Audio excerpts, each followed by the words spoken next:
Hi there. I was especially saddened by the recent mass murders at the college in Roseburg, Oregon. The terrible event has probably, of course, renewed the debate about gun control, as you might expect. People are being shot, so we've got to do something, right? What's your opinion? What's your take? Almost immediately after the shootings, great and loud voices were heard immediately seeking to manipulate public opinion. After all, that's important. As I view it, history reveals great swings for civilian life in communities and countries where weapon ownership is allowed for everyone compared for when it is allowed only for the ruling government. Most every continent has this swing on display vividly in its history. So if stopping weapon violence and mass killings from weapons is the goal, what does history show is the better position? Simply put, neither. When everyone has a weapon, people die. Sometimes lots of people die if groups form and fight against each other. On the other hand, when only the ruling government has weapons, just as many, if not more, people die. That's history, and that is the tension that we're living in today. Many of us will at least come close to choosing a position and a side. Weapons for all or weapons for only a few. It seems to be the choice of history. So, which side did Jesus support? Which one did he choose? Well, maybe you know the answer. Neither one. Jesus did not see government, the ruling authority, as the solution to really anything. Neither did he support the absolute rule of the individual. Jesus did not come to give us a way to get along with each other, weapons or not. His purpose was to move us from the kingdom of darkness into the kingdom of light by giving us life. His life. Not only at the cross, but also in you. When once you've received that life, your identity and your perspective of things have been radically changed, even if you don't know it. So, to become then embroiled in the issues of this world, as though there had been no change to you, threatens to ensnare you in a way that twists you, even if you don't know it. You're manipulated. The debatable causes of this world are not entirely unimportant. Duh, of course. But in those causes, there is no solution. There is no healing humanity's wound of lifelessness.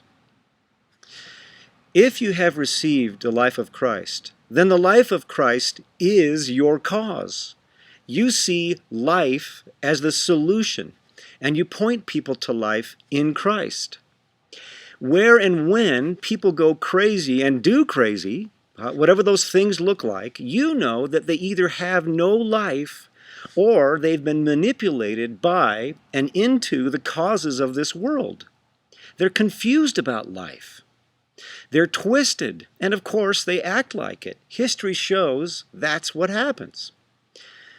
In the book of Ezekiel, chapter 37, God tells us about how he led Ezekiel in the Spirit to a valley of dry and lifeless bones. And I can only imagine what Ezekiel might have thought. This is not exactly the kind of Spirit-filled day I was hoping to have. I mean, what am I supposed to do with this? Shall I stack up the bones and make a monument? Shall I dress them up, make them look really good? Will that please you, Father? Well, perhaps you know what God had in mind for the lifeless, dry bones. Life. His life. So God led Ezekiel to speak to the helpless bones about God's life because it was the solution. It was the only thing that would work. I'm saying that is our approach today. Life. God's life. It's where our hope is. It's what we speak about. It's what we write about. Life, God's life, is the solution. Knowing about God's life, growing in God's life, sharing God's life. We help truly people who are then ensnared and twisted by the false hopes, the false causes, lesser causes and solutions of this world, not by choosing a side and by joining them, but by recognizing that what we all need is God's life, Jesus. He is the way, the truth, and say it with me, the life. That's what He is. That's why life showed up 2,000 years ago to the troubled people of this world and refused to be dragged into their causes, however good they seemed. He didn't join us way back then to choose a worldly side and beckon us all to follow Him. Jesus said of His cause, "The thief comes only to steal and kill and destroy. I have come that they may have life and have it," how much? To the full, in John 10:10. In my experience, the thief, Satan, the biggest mass murderer in history, steals life not all and at once, but incrementally, a little here, a little there, and leaves in the void a substitute, a pretend and false life that is not life and is no cause. And the absence of life then becomes a wound we seem to accept and put up with. But if we will see the limp and feel the wound, the substitute is exposed, and life, God's life, becomes for us the cure that it is. And after that, the substitute is seen for what it is, this world's attempt at life that leaves us effectively wounded.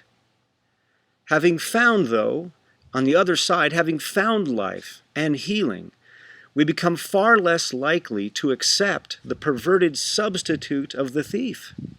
Instead, we find our calling to life and to the one who offers it. Maybe that's happened for you. I'll bet so.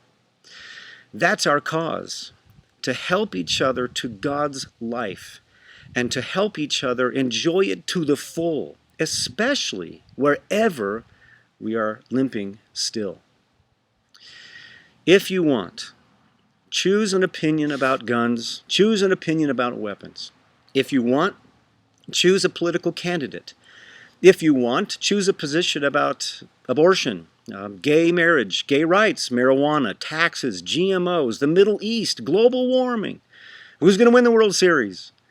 But beware of arranging dry bones when life, God's life, to begin with and to be continued in, is the only actual life. I hope this helps. See you later.